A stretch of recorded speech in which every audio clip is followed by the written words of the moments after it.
नमस्कार। आकाशवाणी देहरादून से प्रस्तुत हैं प्रादेशिक समाचार।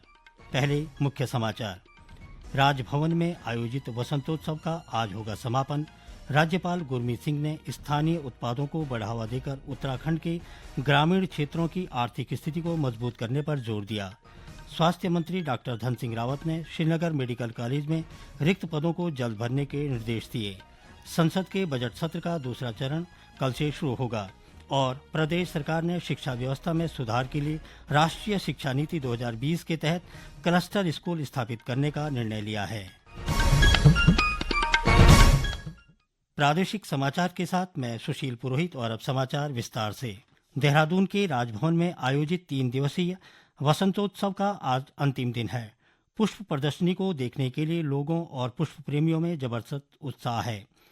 पुष्प प्रदर्शनी में लोक कला, स्थानीय उत्पाद, पारंपरिक परिधान और हस्तशिल्प के स्टॉल पर्यटकों और स्थानीय लोगों को अपनी ओर आकर्षित कर रहे हैं। बड़ी संख्या में लोगों ने विभिन्न स्टॉलों से स्थानीय उत्पाद खरीदे और उत्तराखंडी संस्कृति और स्थानीय उत्पादों का आनंद लिया।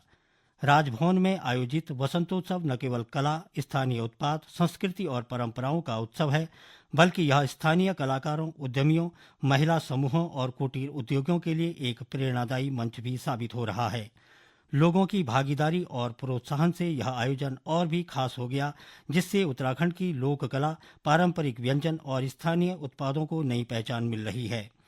राज्यपाल ने वसंतोत्सव में लगे सरकारी, गैर सरकारी संगठनों और स्वयं सहायता समूह द्वारा लगाए गए हस्तशिल्प, जैविक उत्पाद, औषधीय पौधे, फल फूल और पारंपरिक उत्पादों के स्टॉल का भी अवलोकन किया। उन्होंने कहा कि स्थानीय उत्पादों को बढ़ावा देकर ही हम उत्तराखंड के ग्रामीण क्षेत्रों की आर्थिक स्थिति को मजबूत कर सकते हैं। स्वास्थ्य मंत्री डॉक्टर धन सिंह रावत ने पौड़ी के श्रीनगर मेडिकल कॉलेज में डॉक्टरों, लैब टेक्नीशियन और अन्य संवर्गों के रिक्त पदों को जल्द भरने के निर्देश दिए हैं। मेडिकल कॉलेज के निरीक्षण के दौरान डॉक्टर रावत ने प्रशासन से स्वास्थ्य व्यवस्था दुरुस्त रखने पर जोर दिया। इस दौरान डॉक्टर रावत ने कॉलेज प्रशासन से मरीजों के इलाज में किसी भी तरह की लापरवाही न बरतने को कहा।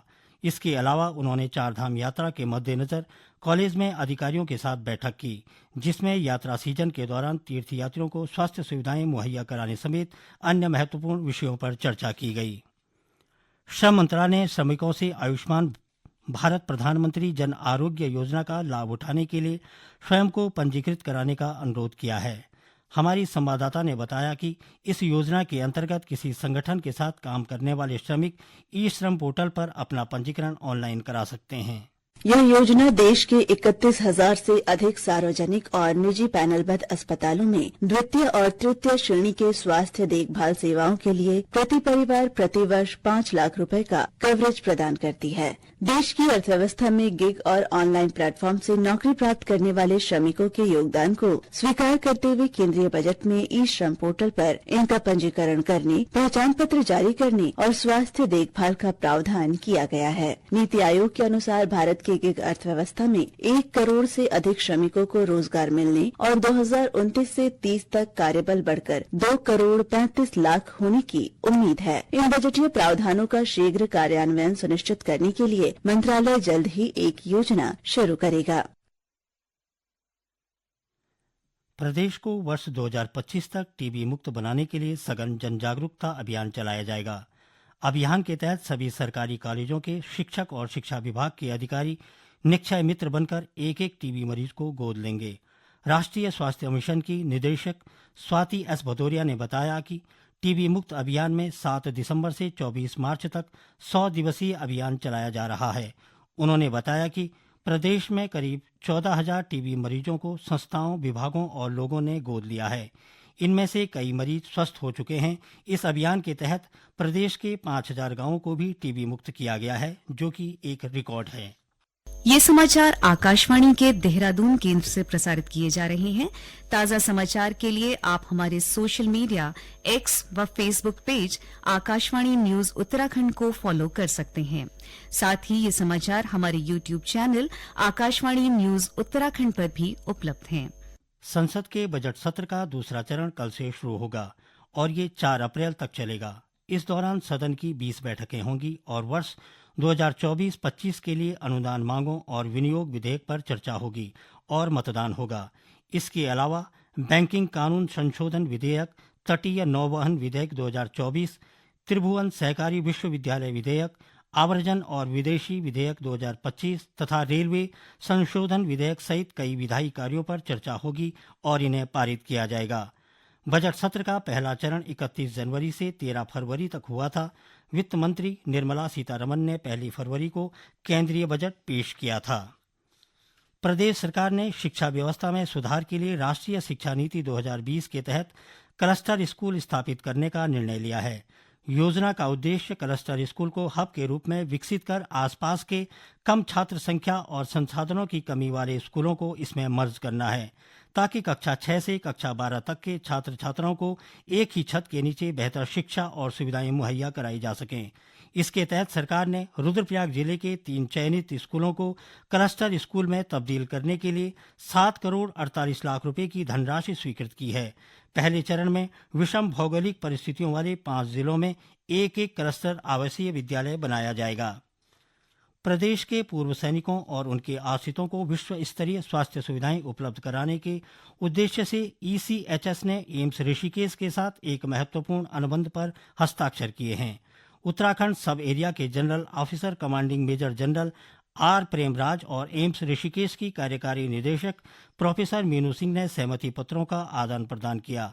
समझौते से उत्तराखंड में रहने वाले 4,97,000 से अधिक पूर्व सैनिकों और उनके आश्रितों, खासकर राज्य के दूर दराज के क्षेत्रों में रहने वाले लोगों को लाभ मिलेगा। पूर्व सैनिक समुदाय के लिए यह सेना का एक बड़ा प्रयास है, जिससे उन्हें उन्नत निदान, विशेष उपचार और अन्य महत्वपूर्ण स्वास्थ्य सेवाओं का लाभ मिलेगा।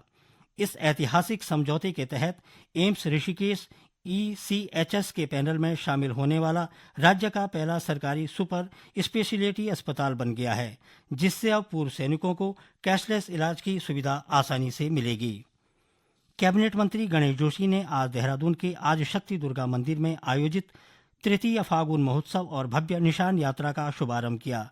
यह भव्य शोभा यात्रा तिलक रोड से होकर हनुमान चौक, सहारनपुर चौक से गुजरते हुए ओम सिटी मंदिर में संपन्न हुई। इस दौरान श्रद्धालुओं ने भजन कीर्तन के साथ भगवान का जय घोष किया और पूरे क्षेत्र में भक्तिमय माहौल बना दिया। इस अवसर पर श्री जोशी ने कहा कि ऐसे धार्मिक और सांस्कृतिक आयोजन हमारी परंपराओं को जीवंत बनाए रखते हैं और समाज में सद्भाव एवं एकता को मजबूत करते हैं। उन्होंने कहा कि उत्तराखंड को देवभूमि कहा जाता है और क्षेत्र की धार्मिक आस्था पूरे देश को प्रेरणा देती है। उन्होंने आयोजकों को इस सफल आयोजन के लिए बधाई दी और सभी श्रद्धालुओं के सुख समृद्धि की कामना की। दुबई इंटरनेशनल क्रिकेट स्टेडियम में आज भारत और न्यूजीलैंड के बीच ICC चैंपियंस ट्रॉफी 2025 का फाइनल खेला जाएगा। दोनों टीमें शानदार फॉर्म में हैं और खिताब के लिए कड़ी टक्कर देने को तैयार हैं। भारत और न्यूजीलैंड अब तक 119 वनडे मुकाबलों में भिड़ चुके हैं, जिसमें भारत ने 61 और न्यूजीलैंड ने 50 मैच जीते हैं। चैंपियंस ट्रॉफी में दोनों टीमें 1-1 की बराबरी पर हैं।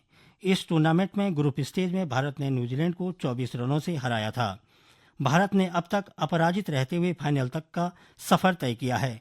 रोहित शर्मा, शुभमन गिल, विराट कोहली और हार्दिक पांड्या ने बल्लेबाजी में शानदार प्रदर्शन किया, जबकि मोहम्मद शमी, वरुण चक्रवर्ती और कुलदीप यादव ने गेंदबाजी में अहम भूमिका निभाई। दूसरी ओर न्यूजीलैंड ने पाकिस्तान और बांग्लादेश पर जीत के साथ सेमीफाइनल में दक्षिण अफ्रीका को हराया। भारत 12 साल बाद ICC ट्रॉफी जीतने के इरादे से उतरेगा, जबकि न्यूजीलैंड दूसरी बार खिताब अपने नाम करने की कोशिश करेगा। वहीं खेलो इंडिया विंटर गेम्स का दूसरा चरण आज जम्मू कश्मीर के गुलमर्ग में शुरू हो रहा है। इसमें स्कीइंग और स्नोबोर्डिंग में प्रतियोगिताएं आयोजित की जाएंगी। दूसरा चरण 22 से 25 फरवरी तक आयोजित होना था, लेकिन गुलमर्ग में बर्फ की कमी के कारण इसे स्थगित करना पड़ा। इन खेलों का पहला चरण इस वर्ष जनवरी में लद्दाख के लेह में आयोजित किया गया था। पहले चरण में केंद्र शासित प्रदेश लद्दाख विजयी रहा था। अंत में मुख्य समाचार एक बार फिर। राजभवन में आयोजित वसंतोत्सव का आज होगा समापन। राज्यपाल गुरमीत सिंह ने स्थानीय उत्पादों को बढ़ावा देकर उत्तराखंड के ग्रामीण क्षेत्रों की आर्थिक स्थिति को मजबूत करने पर जोर दिया। स्वास्थ्य मंत्री डॉक्टर धन सिंह रावत ने श्रीनगर मेडिकल कॉलेज में रिक्त पदों को जल्द भरने के निर्देश दिए। संसद के बजट सत्र का दूसरा चरण कल से शुरू होगा और प्रदेश सरकार ने शिक्षा व्यवस्था में सुधार के लिए राष्ट्रीय शिक्षा नीति 2020 के तहत क्लस्टर स्कूल स्थापित करने का निर्णय लिया है। इसके साथ ही प्रादेशिक समाचार का ये अंक समाप्त हुआ। नमस्कार।